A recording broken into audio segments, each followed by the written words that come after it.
En el incidente anterior, comentamos de la liberación del endemoniado en Capernaum. Mientras que la congregación que se hallaba en la sinagoga permanecía muda de asombro, Jesús se retiró para descansar un poco y fue con Jacobo y Juan a casa de Simón y Andrés. Pero también allí había caído una sombra. La suegra de Simón estaba en cama con fiebre, y enseguida se lo dijeron a Jesús. Posiblemente enferma de paludismo o malaria, estaba muy mal. Pero él se le acercó, la tomó de la mano y la ayudó a levantarse. Entonces se le quitó la fiebre y se puso a servirles. Cuando Jesús la sanó de su dolencia, la enferma se levantó y atendió las necesidades del Maestro y sus discípulos. Aquí hay una lección para todos los que hemos sentido el toque sanador de Jesús. Levantémonos y sirvamos al Señor. Las noticias de la obra de Cristo cundieron rápidamente por todo Capernaum. Por temor a los rabinos, el pueblo no se atrevió a buscar curación durante el sábado.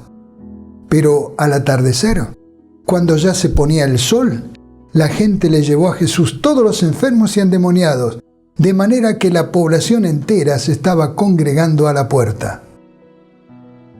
Apenas hubo desaparecido el sol en el horizonte, se produjo una gran conmoción. De las casas, los talleres y las plazas, los habitantes de la ciudad se dirigieron hacia la humilde morada que albergaba a Jesús. Los enfermos eran traídos en sus camas, venían apoyándose en bastones o sostenidos por amigos y se acercaban tambaleantes y débiles a la presencia del Salvador. Durante horas y horas llegaban y llegaban, porque nadie sabía si al día siguiente encontrarían al médico todavía entre ellos. Nunca antes había presenciado Capernaum un día como ese. Llenaban el aire las voces de triunfo y de liberación. El Salvador se regocijaba por la alegría que había despertado. Mientras presenciaba los sufrimientos de aquellos que habían acudido a él, su corazón se conmovía de simpatía y se regocijaba en su poder de devolverles la salud y la felicidad. Él no cesó de trabajar hasta que el último doliente hubo quedado aliviado. Ya era muy avanzada la noche cuando la muchedumbre se fue y el silencio descendió sobre el hogar de Simón.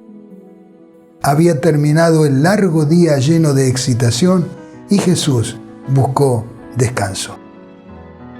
Así transcurrían los días de la vida terrenal de Jesús.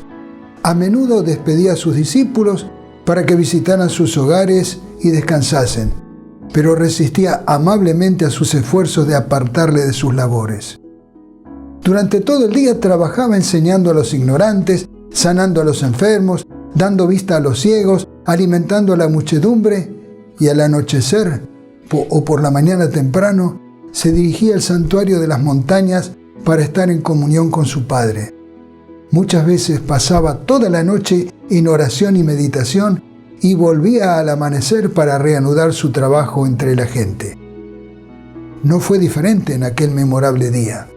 Muy de madrugada, cuando todavía estaba oscuro, Jesús se levantó, salió de la casa y se fue a un lugar solitario donde se puso a orar. Los discípulos interrumpirían ese momento de comunión y, para sorpresa de ellos, el Maestro les cambiaría su visión de la obra que estaba comenzando. Pero eso es materia del próximo incidente. Nos vemos allá.